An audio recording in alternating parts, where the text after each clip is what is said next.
Hello everyone, स्वागत है आपके अपने YouTube चैनल वाइस सर पर। तो हम लोग आज देखने के लिए जा रहे हैं त्रिकोणमिति के कुछ अनुप्रयोग को। अब इस चैप्टर में को पढ़ना क्या है? इस चैप्टर में पढ़ना है कि त्रिकोणमिति का प्रयोग हम लोग कहाँ कहाँ पे कर सकते हैं। इन सारी बातों के बारे में हमको पढ़ना है, ठीक है। तो सबसे पहले बात देखेंगे, त्रिकोणमिति का प्रयोग हम खगोलविद लोग करते हैं। अब खगोलविद कौन होते हैं? वैसे लोग जो तारे, ग्रह, चंद्रमा या आकाशीय पिंडों के बारे में अध्ययन करते हैं वे खगोलविद कहलाते हैं। तो अब खगोलविद क्यों करते हैं इसका प्रयोग त्रिकोणमिति का? तो ये ग्रहों, तारों और आकाशीय पिंडों के बीच की दूरी निकालने के लिए त्रिकोणमिति का प्रयोग करते हैं। इसके अलावा बात करेंगे, त्रिकोणमिति का प्रयोग भूगोल में भी किया जाता है। अब भूगोल में त्रिकोणमिति का प्रयोग कहां पर किया जाता है? तो अगर मान लो पर्वत की ऊंचाई निकालना है तो पर्वत की ऊंचाई निकालने के लिए हम त्रिकोणमिति का प्रयोग करेंगे, जाहिर सी बात है।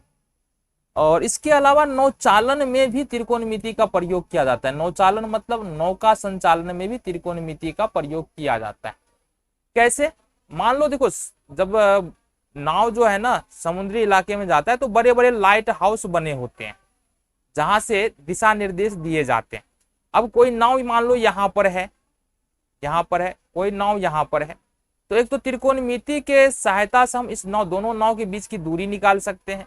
दूसरी बात है, इस लाइट हाउस और नाव के बीच में कितनी दूरी है ये भी ज्ञात कर सकते हैं। इस नाव और लाइट हाउस के बीच में कितनी दूरी है ये हम ज्ञात कर सकते हैं। तो त्रिकोणमिति का प्रयोग करके ये सारे काम को हम लोग कर सकते हैं। ये बातें समझ में आ गई। अच्छा, अब एक और बात यहाँ से हमको देख लेना है, और वो कौन सी बात है? सबसे पहली बात जो हमको जानना है ना, वो जानना है दृष्टि रेखा क्या होता है। क्योंकि हमको पढ़ना है हाइट एंड डिस्टेंस, मुख्य रूप से त्रिकोणमिति का प्रयोग तो हमने समझा। हमको पढ़ना है ऊंचाई और दूरी। इस चैप्टर में मुख्य रूप से यही पढ़ना है, ऊंचाई और दूरी को। तब ऊंचाई और दूरी को समझने के लिए सबसे पहले हमको समझना पड़ेगा कुछ बातों को, जिसमें से दृष्टि रेखा सबसे पहले आता है। अब इस लाइट हाउस को ही मान ले तो सपोज हमारे पास इस तरह का एक लाइट हाउस है, बना लो। चलो जी, ये एक लाइट हाउस है और ये एक नाव है। अब नाव है तो चलो पानी के बीच में कहीं एक छोटा सा द्वीप है जहां पर एक लाइट हाउस है। यहां पर एक नाव है, ठीक है, यहां पर एक नाव है जिसमें कुछ लोग सवार होंगे, जाहिर सी बात है। अब एक बात बताओ, इस पर कोई व्यक्ति खड़ा है और ये व्यक्ति जो है ना इस लाइट हाउस को देखेगा। क्या करेगा? इस लाइट हाउस के शिखर को देख रहा है। अब देखो, लाइट हाउस के शिखर को अगर व्यक्ति देखेगा तो लाइट हाउस के शिखर, पहली बात देखो, क्योंकि यहां से देख रहा है ना, यहां से इस बिंदु को देख रहा है, तो इस जो व्यक्ति है उसके आंख से लेकर के और इस बिंदु के बीच का जो रेखा होगा ना वो कहलाएगा दृष्टि रेखा। क्या कहलाएगा? दृष्टि रेखा कहलाएगा। इतनी बात पहले समझो। अच्छा, अगर आंख से कोई लंबवत रेखा खींची जाए, आंख से कोई लंबवत रेखा खींची जाए तो वो होती है क्षैतिज रेखा। कौन सी रेखा होगा? वो होगा क्षैतिज रेखा। समझ में आ गया जी? अब समझो एक बात को, क्षैतिज रेखा और दृष्टि रेखा के बीच में जो कोण बनेगा ना, ये जो कोण बन रहा है उसको बोलते हैं उन्नयन कोण। कौन सा? उन्नयन कोण। ये बात को समझो, ठीक है। अभी यही हमको समझना है अभी, क्योंकि आगे हमको ये यूज आने वाला है। तो उन्नयन क्या होता है? उन्नयन कोण दृष्टि रेखा और क्षैतिज रेखा के बीच बने कोण को उन्नयन कोण कहते हैं। अब इसको थोड़ा सा और हम क्लियर कर दे। सपोज हमारे पास कोई ए बी एक दीवार है इस तरह से, और इस दीवार पर हमने सीढ़ी लगाया है। इस दीवार पर हमने क्या किया है? AC एक सीढ़ी। तो जाहिर सी बात है यहां से लेके यहां तक की, अब कोई व्यक्ति अगर मान लो यहां से खड़ा होकर के और इस बिंदु को देखे तो ये हो जाएगा हमारा दृष्टि रेखा, ठीक है। और ये जो रेखा है ये हो जाएगा हमारा क्षैतिज रेखा। ये कौन सा रेखा हो जाएगा? हमारा क्षैतिज रेखा हो जाएगा। और दृष्टि रेखा और क्षैतिज रेखा के बीच में जो कोण बन रहा है ना उसी को बोलेंगे उन्नयन कोण। कौन सा कोण बोल देंगे? उन्नयन कोण। इतनी बातें क्लियर हो गई। और ये जो त्रिभुज बन रहा है ये कौन सा त्रिभुज होगा? समकोण त्रिभुज, क्योंकि दीवार तो बिल्कुल सीधा होता है 90 डिग्री के एंगल पर, तो ये समकोण त्रिभुज है। तो उन्नयन कोण समझ में आ गया। चलो अब हम बात कर लेते हैं थोड़ा सा और अवनवन कोण क्या होता है। अच्छा एक बात यहां पर ध्यान दो कि उन्नयन कोण जब भी बनेगा जब हम नीचे से ऊपर देखेंगे तो उन्नयन कोण बनेगा। अगर हम मान लो यहां पर कोई व्यक्ति खड़ा है, यहां पर कोई व्यक्ति खड़ा है, ठीक है, और यहां से अगर ये व्यक्ति देख रहा है ना, यहां से अगर कोई व्यक्ति ऊपर की ओर देख रहा है, ऊपर की ओर देख रहा है, तो ये जो कोण बनता है ना, ये बनता है उन्नयन कोण। ठीक है, उन्नयन कोण बनता है। हमेशा इस बात को याद रखना, अगर कोई व्यक्ति नीचे से देख रहा है तो वो उन्नयन कोण बनता है। अवनवन कोण क्या होता है? सपोज मान लो कि ये कोई छत है, ठीक है, ये छत है, ये घर है, एक घर का ये छत है, और छत पर कोई रेलिंग लगा हुआ है, छत पर यहाँ पर कोई रेलिंग लगा हुआ है, ठीक है, अब इसे रेलिंग लगा लेते हैं। यहां पर कोई व्यक्ति खड़ा है, यहां पर कोई व्यक्ति खड़ा है, और यह व्यक्ति जो है ना यहां से नीचे दिख रहा है, तो यहां से बिल्कुल सीधा लंबवत जाएंगे। मान लो कि इस पॉइंट पे ये व्यक्ति जो है देख रहा है, इस पॉइंट पे, तो यहां से देखेंगे बिल्कुल सीधा एक लंबवत रेखा लेते हैं, तो यहां से क्या बनता है, ये जो एंगल ये हो जाएगा हमारा क्षैतिज रेखा। अब देखो क्षैतिज रेखा ऊपर चला गया, जब व्यक्ति अगर ऊपर से नीचे देखता है तो क्षैतिज रेखा ऊपर हो जाएगा, और फिर हमारा जो है दृष्टि रेखा नीचे हो जाएगा, ये हमारा दृष्टि रेखा है। फिर क्षैतिज रेखा, अब क्षैतिज रेखा और दृष्टि रेखा के बीच में जो एंगल बन रहा है वो होता है अवनवन कोण। क्या हो जाएगा? वो हो जाएगा अवनवन। समझ में आ रहा है जी? अवनवन कोण समझ में आ गया, उन्नयन कोण समझ में आ गया। चलो जी बहुत बढ़िया। अब देखो क्या कर सकते हैं हम, हाँ अब देखो यहां से हमको यहां पर ये समझना है कि tan theta, sine theta, cos theta, cot theta, sec theta या कोसेक थीटा किसका प्रयोग कर सकते हैं। उससे पहले हम उदाहरण पर चलेंगे, वहां से कुछ और बातें क्लियर हो जाएंगी।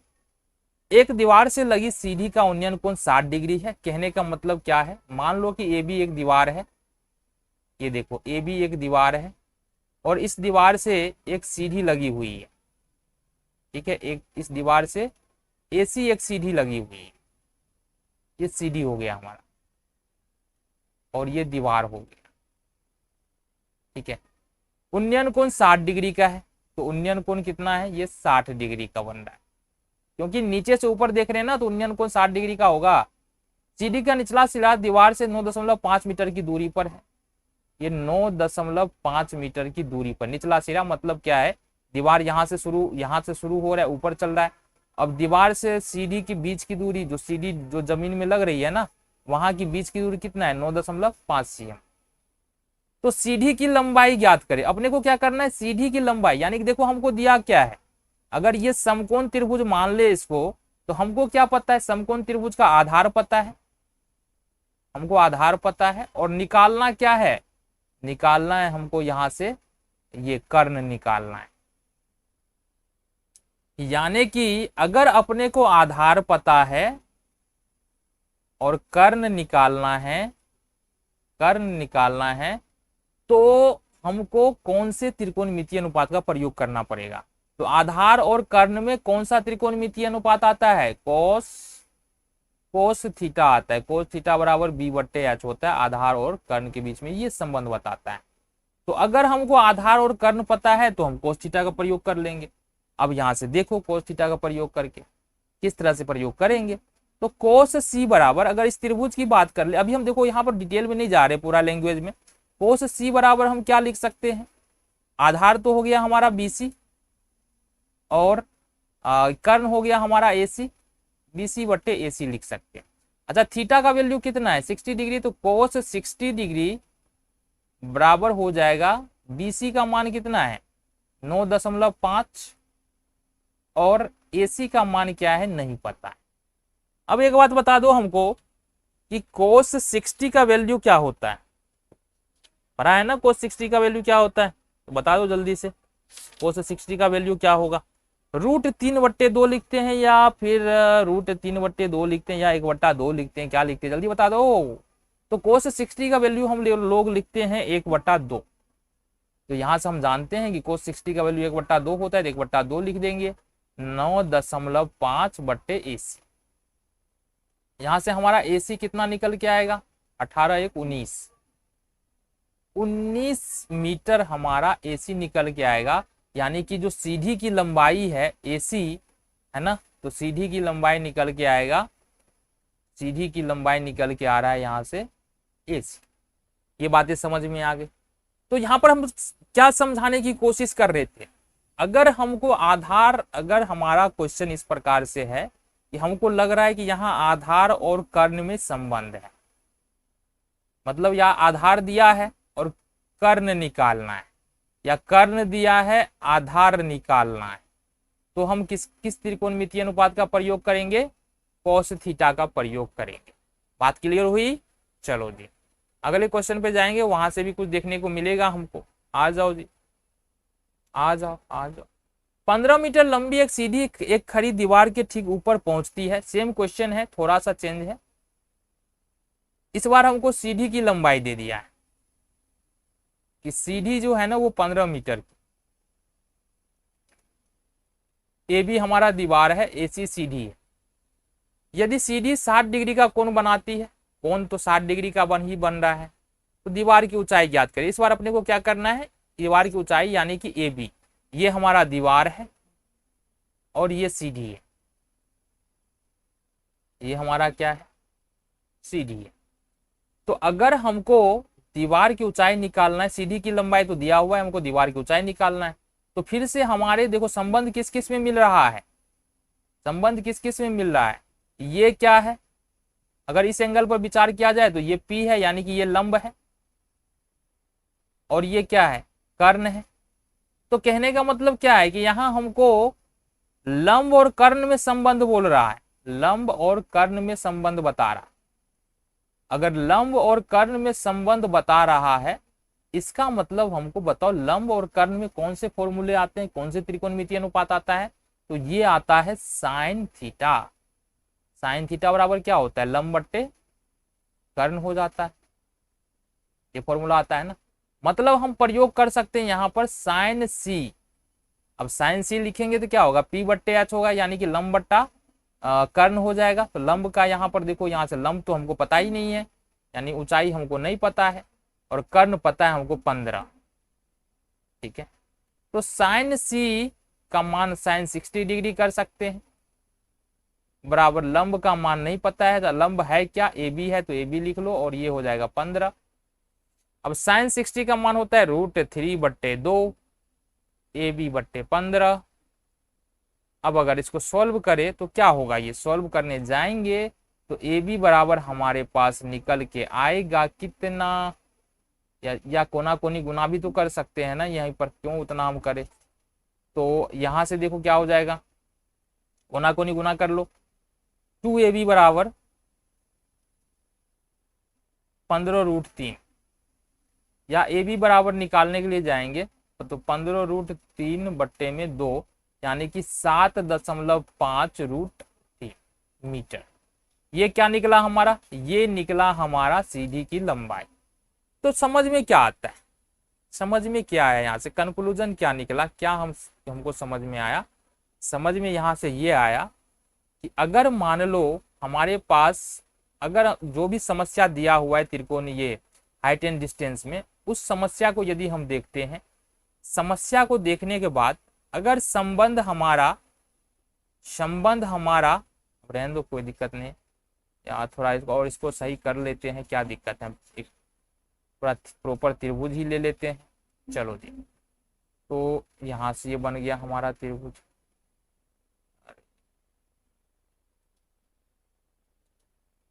चलो ये हमारा त्रिभुज बन गया। तो ये हमारा एक त्रिभुज है, इस त्रिभुज में अगर हमारे पास संबंध आ रहा है, मान लो नामकरण कर ले इसका ABC, अगर संबंध हमको दिया है लंब और आधार का, लंब और कर्ण का ना, लंब और कर्ण का, तो हमको यहां पर लगाना है साइन थीटा। अगर संबंध है लंब और, लंब नहीं आधार ना, चलो आधार, लंब का तो हो गया ना, आधार का संबंध हमारा आधार का है और कर्ण का है, तो हम लगा लेंगे कॉस थीटा। अगर संबंध हमारा लंब और आधार का है, लंब और आधार का है, या आधार या लंब का है, तो हम लगा लेंगे यहां से टेन थीटा। इस तीनों का प्रयोग करके ही हम जो भी वैल्यूज है वो निकालने वाले हैं। बाकी के बचे हुए त्रिकोणमितीय अनुपात का प्रयोग हम लोग नहीं करेंगे, क्योंकि इसी का उल्टा तो वो होता है, उसका प्रयोग करो। कहने का मतलब है अगर साइन थीटा का प्रयोग कर लो आप, या कोसेक का प्रयोग कर लो, दोनों सेम, एक का दूसरा उल्टा होता है। अगर हम यहां से देखो, कोस का प्रयोग करो या सेक का प्रयोग करो, उल्टा होता है। टेन का प्रयोग करो या कोट का प्रयोग करो, एक दूसरे का उल्टा होता है। तो हम साइन, कोस और टेन का ही प्रयोग करने वाले हैं, ठीक है। या इसका भी प्रयोग किया जा सकता है, लेकिन हम जितने भी क्वेश्चन कराएंगे वो साइन, कोस और टेन की सहायता से ही कराने वाले हैं, ठीक है। तो इस वीडियो में इतने, मिलेंगे अगले वीडियो में क्वेश्चन के साथ। तब तक थोड़ा सा इसको रिवीजन करो, मिलेंगे अगले वीडियो।